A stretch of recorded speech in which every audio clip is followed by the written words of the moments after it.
Façamos a leitura onde o Senhor tem trazido adiante, irmãos, na epístola destinada aos Hebreus. Glória a Deus, aleluia, glória a Deus. Façamos a leitura no capítulo 9. Ora, também o primeiro tinha ordenanças de culto divino e um santuário terrestre, porque um tabernáculo estava preparado primeiro, em que havia o candeiroi, a mesa e os pães da proposição, ao que se chama o santuário, mas depois do segundo véu estava o tabernáculo, que se chama o Santo dos Santos. Glória a Deus. Que tinha um incensário de ouro e a arca do concerto coberta de ouro toda em redor, em que estava um vaso de ouro que continha o maná, e a vara de Arão que tinha florescido, e as tábuas do concerto, e sobre a arca os querubins da glória que faziam sombra no propiciatório, das quais coisas não falaremos agora particularmente, ora estando essas coisas assim preparadas a todo tempo, entravam sacerdotes no primeiro tabernáculo, cumprindo os serviços, mas no segundo só o sumo sacerdote uma vez por ano, não sem sangue, que oferecia por si mesmo e pelas culpas do povo, dando nisso a entender o Espírito Santo que ainda o caminho do santuário não estava descoberto, enquanto se conservava em pé. É o primeiro tabernáculo que há uma alegoria para o tempo presente, em que se oferecem dons e sacrifícios que, quanto à consciência, não podem aperfeiçoar aquele que faz o serviço, consistindo somente em manjares e bebidas, e várias abluções e justificações da carne impostas até o tempo da correção. Mas, vindo Cristo, o sumo sacerdote dos bens futuros, por um maior e mais perfeito tabernáculo, não feito por mãos, isto é, não desta criação, nem por sangue de bodes e bezerros, mas por seu próprio sangue, entrou uma vez num santuário, havendo efetuado uma eterna redenção, porque se o sangue dos touros e bodes e a cinza do novilho esparzida sobre os imundos o santifica, quanto à purificação da carne, e quanto mais o sangue de Cristo, que pelo Espírito Eterno se ofereceu a si mesmo imaculado a Deus, purificará as vossas consciências das obras mortas, para servirdes ao Deus vivo. E por isso é mediador de um novo testamento, para que, intervindo a morte para a remissão das transgressões que havia debaixo do primeiro testamento, os chamados recebam a promessa da herança eterna, porque onde há testamento necessário,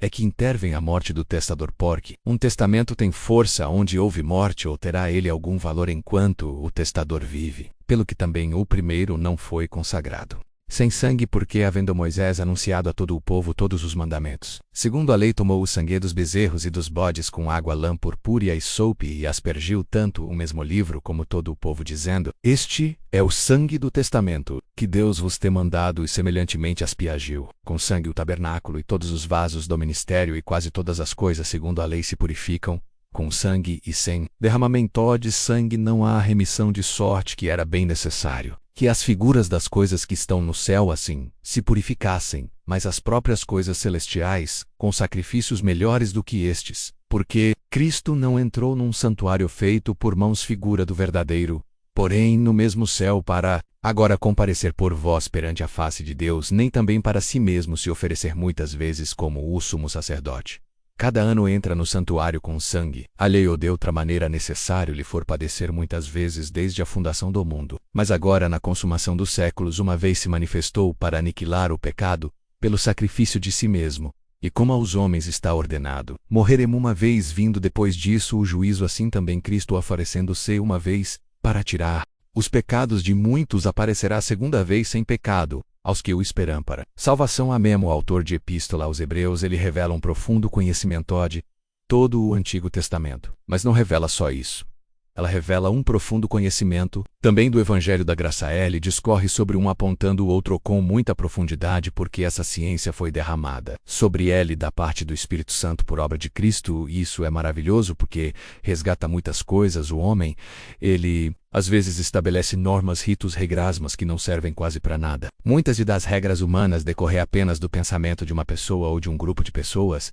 Não tem grandes importâncias, grandes fundamentos, mas quando Deus estabelece alguma coisa, então nós temos que meditar com muita atenção o Eterno. Quando Ele estabelece regras, quando Ele dita normas, quando Ele fala de alguns ritos, nós temos que ter atenção, porque afinal o autor disso ele não tem mente humana. Ele não olha como nós olhamos a eternidade, irmãos. Nós nem temos noção do que seja isso nós. Não temos noções de coisas muito altas, até números para nós, quando eles são muito grandes, eles fogem à nossa capacidade de raciocínio. Mas para Deus tempos, irmãos, vejam aqui.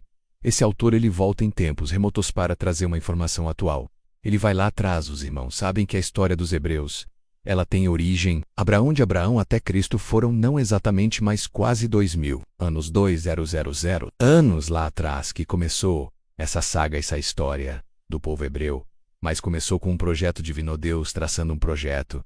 E como Deus não está preso no tempo aqui debaixo do sol, o tempo vai passando, mas seus projetos estão caminhando, até chegar no ponto que ele deseja. As gerações passam, os homens passam, mas os projetos do Altíssimo não são afetados. Abraão, o Senhor, fez uma promessa para ele, mas fala dos 2 sacerdócios e fala do santuário para nós. Isso aqui tem significado e é muito bonito.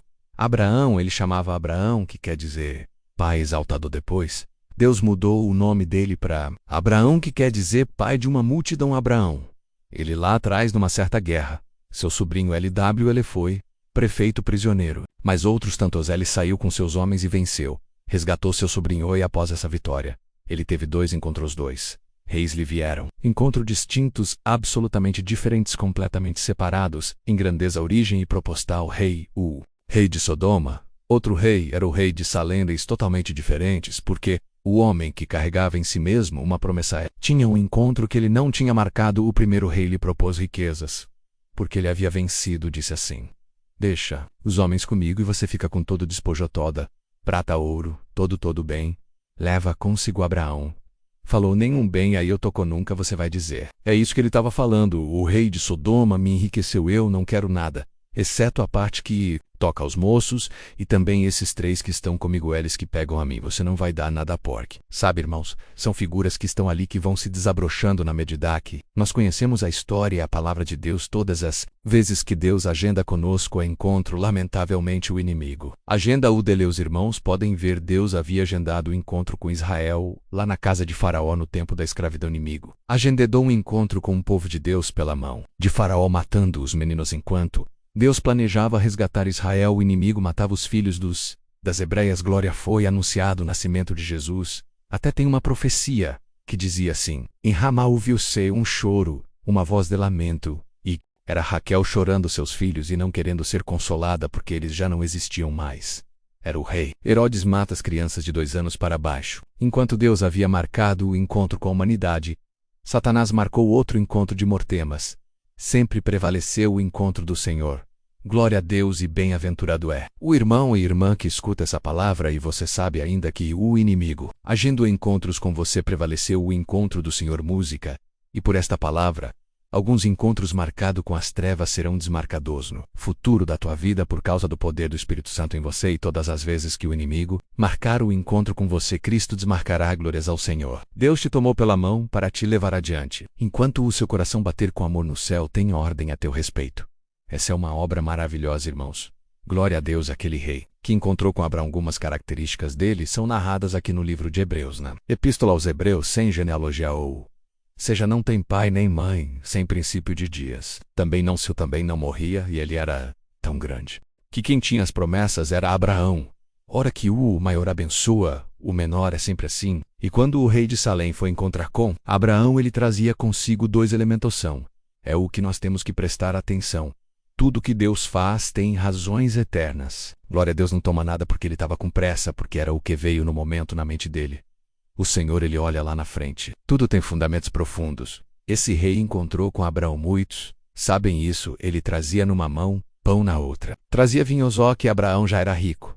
Isto não é presente muito importante. Abraão deu dízimo para ele. O dízimo era um tributo de um sacerdócio a Abraão. Ele era o detentor promessas. Mas quando ele viu aquele mensageiro, ele percebeu, ele é maior do que eu. Glória a Deus. Ele traz consigo 2 elementos, pão e vinho. Entregou para Abraão Melquisedeque. Arão representam 2 sacerdócios. Nós temos que voltar um pouco na história para entender essa palavra, para entrar na leitura com fundamento. Glória a Deus. Olha, irmãos, voltando um pouco no passado, como que foi instituído o sacerdócio. Primeiro, o sacerdócio de Arão foi na casa de Levi.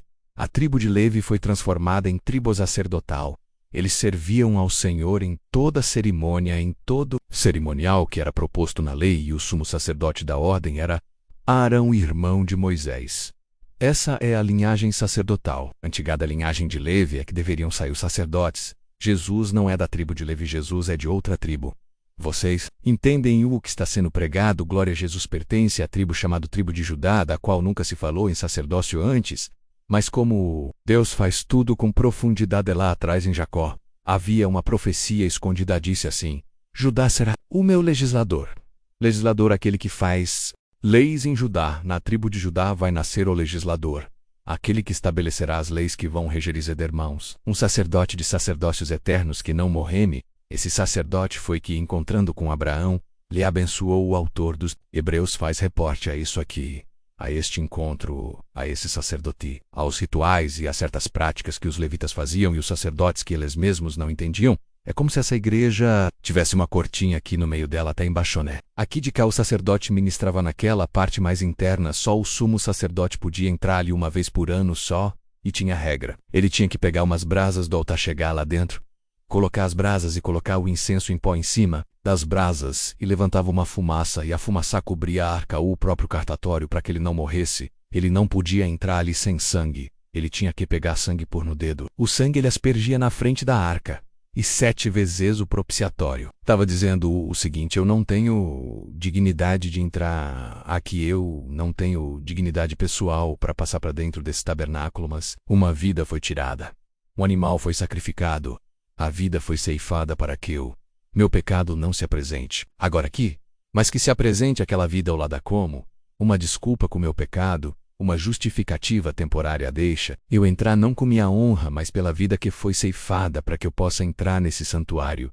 O sumo sacerdote entrava com medo e saía muito cuidadosamente dali. Ora também o primeiro tinha ordenanças de culto divino e um santuário terrestre, porque um tabernáculo estava preparado. Primeiro em que havia o candeeiro, a mesa e os pães da proposição, e eram 2 fileiras de 6 pães. Ali era pão da proposição, pão da presença. Ali estava simbolizada as tribos de Israel. Tinha um incensário de ouro e a arca do concerto coberta de ouro toda em redor. Essa arca, irmãos, guardava dentro dela 3 elementosa, as tábuas do concerto que tinha a lei, a vara de Arão que havia florescou. Ali tinha o maná que desceu do céu. Glória. Deus estava dentro da arca. Os irmãos percebem que são todas figuras que duraram até o tempo da vinda do Senhor. Olha aqui, sobre a arca os querubins da glória que faziam sombra no próprio atório e no segundo só o sumo sacerdote, uma vez por ano, e não sem sangue que oferecia por si mesmo e pelas culpas do povo, dando nisso a entender o Espírito Santo que o caminho do santuário não estava descoberto porque esse santuário, o lado mais interior, ele representa o céu. Não dá para pregar numa palavra assim, que tem de fundamento aqui, mas só para os irmãos um dia em casa que a gente sabe para alguns. Deus abra isso quando morreu o rico e o Lázaro. Vocês lembram para onde o rico foi? Ele morreu e caiu no Ares. Quando terminar nossa vida, não há nada mais a ser feito. Nós lemos: ao homem foi dado morrer uma vez, e após isso virá o juízo. Do outro lado simboliza o santuário verdadeiro, não esse feito por mãos humanas, o céu. Que nós olhamos esse céu físico aí. Se nós saímos numa nave espacial, nossa vida acaba a vida de todo o tempo que a população na Terra existe. Nós temos um tempo igual andando rumo ao desconhecido, e aonde está o fim disso? Ele está muito longe. São anos, luz. Agora uma imensidão dessa, uma criação tão extraordinária. Agora, irmãos, imagine isso. Esse santuário, lá de dentro que estava fechado aqui, a cortina dizia: Espírito Santo não entre nesse santuário. E mesmo o sacerdote só entra com sangue. Senão ali dentro mesmo eu mato ele. Senhor, até a arca. Vocês lembram quando ela balançou carregada pelos animais? Quando ela balançou, teve alguém que tentou segurar a arca. Deus fulminou ele na hora. Essa arca balança. Mas quem sustenta ela é o Senhor e guarda isso, viu, irmão? Essa obra que balança, mas não põe a mão. Não que Deus te fulmina, ela balança, mas ela não vai cair. Não, esse povo tem um Senhor que olha ornamente por ele enquanto o Espírito de Deus vem em nós. Glória a Deus. Essa arca não vai cair. Pode balançar. Glória, porque balançou, o boi tropeçava, vai cair tudo, vai estragar tudo. Mas quem está lá em cima, tudo aqui embaixo lá. Do lado de dentro não se podia entrar. Quando Cristo na cruz bradou, vocês lembram: Pai, em tua mão entrego o meu espírito. Tudo está consumado. Eu realizei a obra proposta, paguei a dívida da humanidade, bebi o cálice da amargura, passei por todos os processos, enfrentei Satanás num corpo humano e ele cercou meus caminhos. Eu venci. Glórias ao Senhor. Ele caiu diante de mim, ele foi julgado, perdeu toda a prerrogativa de ministro. Glória a Deus. Tombou. Quando ele tombou lá de cima, um barulho foi visto no santuário, dentro do tabernáculo. Lá dentro escutaram um barulho e alguém viu quando começou de alto a baixo rasgar, como se uma mão invisível rasgasse de cima para baixo, e o santuário santo e o Santíssimo se encontraram. O Santíssimo ficou livre. Sabe o que estava sendo dito? Eu abri o caminho para o homem entrar no céu. Daqui para a frente quem tombar Tomba já entra dentro do meu santuário, caminho aos céus foi aberto na cruz. Tudo que era impossível, a lei é possível na graça, porque a lei é espiritual. Boa, eu já vi as pessoas falar comigo, a lei é boa, a lei espiritual, a lei é boa, lei espiritual. Mas quando o homem peca, a lei mata, e não dá vida, a lei condena, e não salvamos. Jesus, cumprindo a lei, nos trouxe a graça, que remediou nossa história, sarou, resgatou, e quando nós estamos tropeçando, estamos arrependendo, a justificação dele está em nós, trabalhando quando nós ficamos arrependidos de um erro. O Senhor é o nosso advogado nos tribunais eternos, ainda que o inimigo queira nos acusar.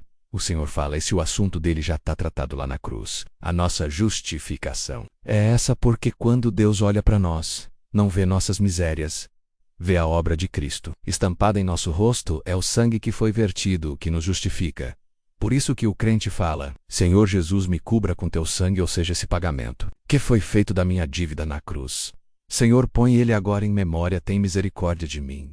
Glória a Deus, o meu inimigo me cercou, Senhor, eu estou numa fraqueza terrível. Senhor, eu tropecei ontem, me ajuda o sangue de Cristo. Te justifica isso. Não é para abrir as portas para nós pecarmos voluntariamente, porque aquele que peca voluntariamente, ele fecha as portas da reconciliação, mas são as fraquezas.